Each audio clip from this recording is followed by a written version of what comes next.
everyone. Welcome to part one of the review of the Science Annotated Bibliography.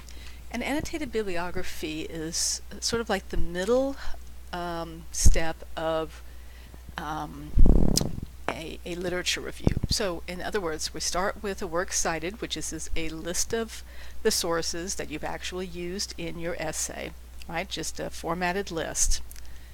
A literature review is actually an essay that reviews all the sources that you've used in essay format. So it's a part of a paper, usually a science paper or social sciences like business or anthropology or education, in which all the materials that are important for a reader to know about, all the materials are reviewed, and then for the remainder of the essay, the writer talks about his own ideas. So he spends part of the paper, the literature review section of the paper, reviewing all of the literature and uses that as a background to his own ideas, which he explores in the rest of the paper. All right, so that's that one end of the spectrum. The works cited page, the simplest, is at the other end. In the middle is something we call an annotated bibliography. And your professors will often ask you to do one of these either as a first step for writing a longer paper, or as something that you turn in midway through a semester, sometimes just as a freestanding activity. And what you're being asked to do is sort of review the sources that you've found, not in an essay format, but it's like taking your works cited page and just bumping it up a notch and including summaries and reviews. All right, so we're going to cover this probably in two parts, so it will load easier. So our objective for our particular annotated bibliography, and it depends on what your instructor wants you to do, but our objective will be to build a bibliography of the different viewpoints of the effects of your signed technology. So the practice one that I have for you is the use of prosthetics for athletes. So what would some of those effects be? And it's my job to look up several different effects. They should all be different from each other, and summarize them and comment on them. Okay? So you can read this on your own here, but I'm going, and there's a section that explains you'll be using three sources from the CPCC databases. No newspapers, okay? We're not using newspapers. That's a different kind of animal, and we're not using those. All right? So I have my three sources here, and I'll show you why it's color-coded in a moment. And you can walk through here on your own and read all of these instructions for how to do this, but I'm going to go down to the end where I have a couple of samples.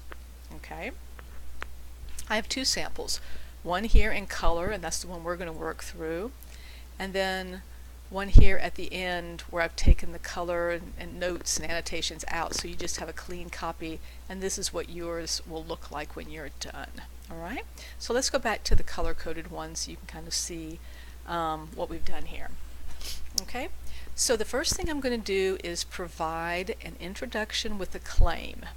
So what I did, this particular introduction is from an article on the sarin gas attacks on commuters in a Tokyo subway back in 1995. So this is one I'd done in an earlier class. I didn't have time to do a fresh one to go along with my prosthetics.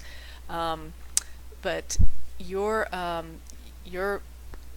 will be on whatever topic that you're working on. Cloning, designer babies, whatever you've been signed up for. So I found three articles that talk about the effects of the gas attacks on psychology, on national security, and on disaster preparedness. All right, that's my introduction.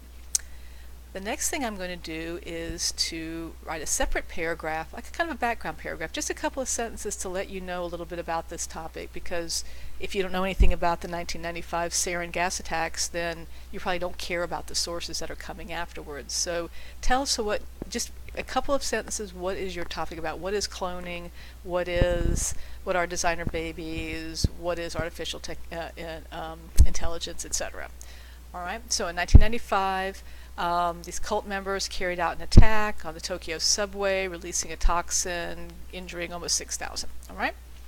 So I have three sources. My first source, and you can see that these are in APA. So here's my citation for my first source. So each one of these citations will, or each one of my sources will be treated in three parts.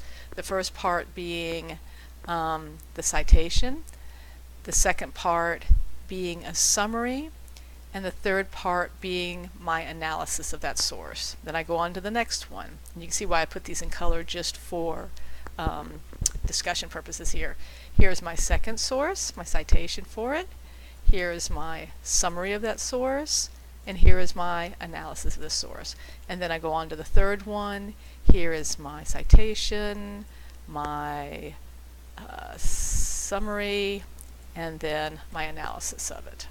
Okay? So I'm going to stop here, and then we'll walk through this in the second part, looking at the citation, the summary, and the analysis, and see what those are.